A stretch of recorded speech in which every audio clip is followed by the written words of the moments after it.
Bienvenue sur la boussole céleste, décryptez votre ciel, élevez votre fréquence. Je suis Patrice Dufour et aujourd'hui on plonge dans les eaux chaudes de Vénus. Oubliez les contes de fées et les prédictions romantiques superficielles. On va regarder la véritable architecture de votre pouvoir d'attraction et de votre valeur personnelle. Le secret de votre Vénus natale, c'est apprendre à ajuster votre propre fréquence vibratoire pour cesser d'attirer ce qui vous draine, puis commencer à magnétiser ce qui vous honore. En passant, j'aimerais déconstruire le mythe à propos de Vénus. On réduit souvent cette planète-là à l'amour romantique, au mariage ou à l'esthétique pure. On peut penser que cette planète-là, dans votre thème natal, nous dit avec qui on va finir nos jours. C'est pas tout à fait la réalité. En réalité, en vérité, Vénus, c'est votre architecte de la valeur. En principal point, elle définit comment vous vous estimez vous-même. Par conséquent, ce que vous tolérez ou non dans vos relations et vos finances. Parce que Vénus aussi, par extension, va toucher à vos finances, aussi bien que vos relations intimes ou sociales. Imaginez un instant que votre thème natal serait un musée d'art, par exemple. Eh bien, Vénus serait la conservatrice en chef. C'est elle qui décide de la valeur inestimable des œuvres exposées. Elle décide des styles différents, des types de couleurs, des harmonies, etc. Tous ces efforts-là afin d'attirer naturellement ceux qui savent les apprécier. Quand elle est en harmonie, centrée sur vos valeurs, c'est aussi Vénus qui ferme la porte à ceux qui ne voient pas la beauté de l'exposition, entre autres choses. Donc, globalement, voici une vue d'ensemble de Vénus que je voulais partager avec vous, selon mon point de vue, évidemment. Maintenant, pour exprimer l'essence profonde de Vénus, on la retrouve sous le nom d'Aphrodite dans la mythologie grecque. Son histoire de naissance, c'est fascinant et brutal en même temps. Elle n'est pas née doucement comme une fleur, loin de là.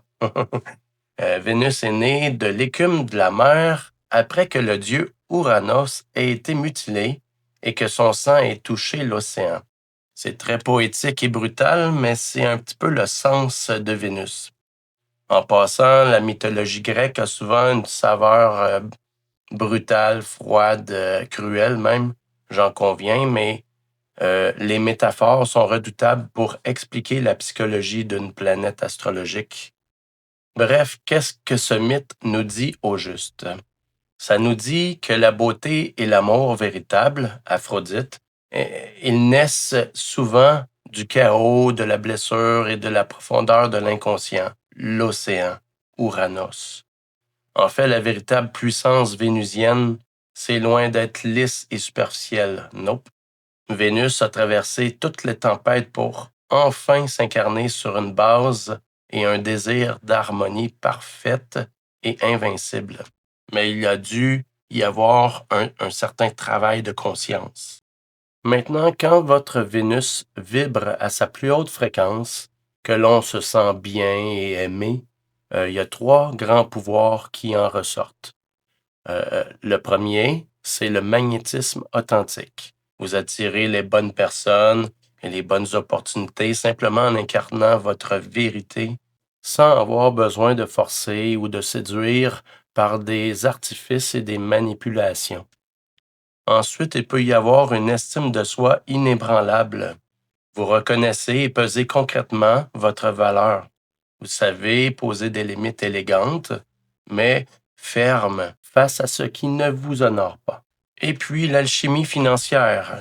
Comme rappel, Vénus gouverne le taureau, le signe du taureau. Donc, l'abondance matérielle coule naturellement parce que vous vous autorisez à recevoir ce que vous méritez. Je m'explique. Ces cadeaux de la vie doivent absolument être acceptés tout autant que le désir de donner, afin d'équilibrer les flux d'énergie. Dans un autre ordre d'idées, Quand Vénus est blessée ou bloquée, il y a 3 pièges qu'il faut absolument éviter, dans lesquels elle peut s'enfermer. On peut parler du syndrome du caméléon affectif. Quand ce phénomène arrive, on a tendance à nous suradapter pour plaire à l'autre. On peut s'oublier totalement, par exemple, pour maintenir une fausse paix dans la relation. Ça crée un déséquilibre psychique, souvent inconscient, hein. On essaye de tirer les marrons du feu. Donc, le résultat, souvent, c'est une estime de soi qui baisse. Donc, l'assurance en nos moyens diminue. La conséquence de tout ça, c'est qu'on tombe dans un cercle vicieux en créant une surenchère émotive pour garder une relation coûte que coûte. Un autre comportement possible, c'est le syndrome du sauveur et de la victime. Attirer des partenaires brisés, par exemple, en pensant que votre amour pourra les réparer. Et puis, vous vous épuisez en retour par cette dépense d'énergie intensive. Et par ce dévouement malsain, on croit que sauver les autres nous procurera la nourriture qu'on a besoin pour s'estimer. Et enfin, un Vénus déséquilibré attire le vide matériel. On bloque l'abondance financière ou affective par un sentiment inconscient de ne pas être digne de recevoir. Il peut y avoir un schéma de sabotage aussi, parce qu'on ne mérite rien de ce qu'on devrait recevoir en flux d'énergie. Par exemple, si l'argent était une énergie, on s'en priverait en partie ou totalement de façon souvent inconsciente. Dans ces situations-là, il existe une piste de guérison. Le secret pour réactiver une Vénus éteinte, c'est un peu radical et difficile à enclencher. Ça dépend de la profondeur du déséquilibre de la Vénus en tant que telle. Mais le fait d'arrêter de chercher l'amour à l'extérieur pour devenir la personne que vous aimeriez rencontrer aide grandement à rééquilibrer l'énergie relationnelle. Être son meilleur ami, prendre soin de soi, se faire plaisir, se récompenser, c'est souhaitable pour cultiver son propre jardin afin de faire remonter votre fréquence. Et par le fait même, vous donnez la chance d'attirer la bonne personne qui viendra naturellement à vous parce que vous êtes le plus près possible de votre naturel. En conclusion, votre Vénus natale, dans son signe et dans sa maison, vous indique le chemin exact pour retrouver votre souveraineté du cœur. Votre Vénus natale vibre d'une certaine teinte particulière et attire aussi naturellement les relations qui seront compatibles avec votre fréquence. Pour découvrir la toile de fond de votre propre ciel et commencer à comprendre votre architecture intime, vous pouvez télécharger mon guide gratuit « Les 12 fréquences de l'âme ». Le lien est en description. Et dans la prochaine vidéo, on va explorer votre façon d'agir, votre style. Une planète qui représente vos actions, souvent mal comprises en astrologie et même qui peut faire peur en premier lieu. Et oui, c'est la fameuse planète Mars, ainsi que toutes les nuances de son tempérament. Voilà mes chers amis, si cette exploration a résonné en vous, abonnez-vous à la Boussole Céleste pour ne rien manquer des prochaines vidéos. D'ici là, prenez soin de votre lumière et à très vite.